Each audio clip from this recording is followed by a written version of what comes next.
माथि हाम्रो सागर bro pilot हुनुहुन्छ यहाँ। एकदमै सेफ सुरक्षित तरिकाले हामी ग्लाइडिङ गर्दैछौँ। सबैजना हाम्रो यो भिडियो हेरेर इन्जोय गर्नु होला।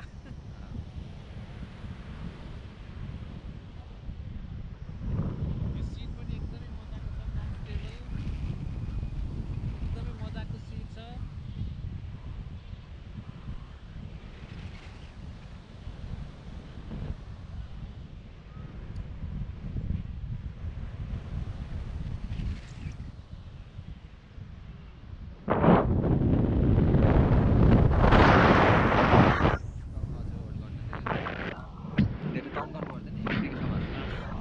हेलो एभ्रिबडी, नेपालमा प्याराग्लाइडिङ भइरहेछ। हामीले टुरिज्मलाई प्रमोट गर्नुपर्छ। यस्तै गरी सबैजना प्याराग्लाइडिङ गर्न आउनु होला।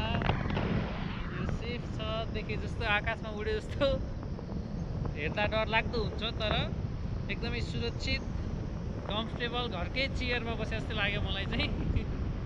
अनि एकदमै रमाइलो भइरहेछ, एकदमै राम्रो छ यो। हामी सँगसँगै अरू ग्लाइडर्सहरू पनि हुनुहुन्छ आकाशमा। पहिला हामी फेवा लेक माथि थियौँ, तर अहिले चाहिँ छैनौँ। तै पनि यो उत्तिकै रमाइलो छ, एकदमै रमाइलो छ। सबैजना हेर्नु होला। आकाशमा नेपालको ल्यान्डस्केप पनि त्यत्तिकै राम्रो, एकदमै रमाइलो भइरहेछ। डाँडा काँडा, हरियाली, चरा, रुख, खेती किसानी, यी सबै दृश्यहरू देख्न सकिन्छ यहाँबाट।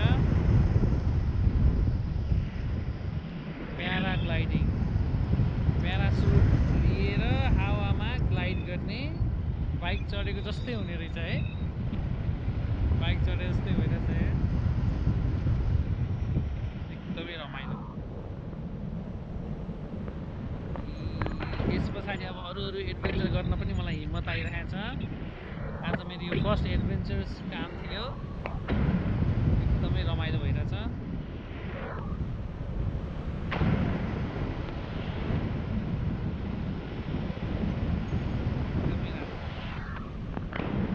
नेपालमा एकदमै रमाइलो दृश्यहरू, जमिन, खोला नाला, सफा आकाश, सिटीको भिडदेखि टाढा,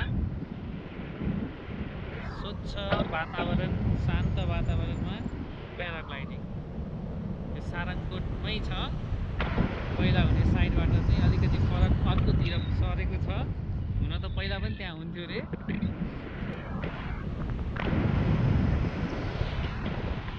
अहिले चाहिँ त्यो इन्टरनेसनल एयरपोर्टको कारणले गर्दा बन्द भयो।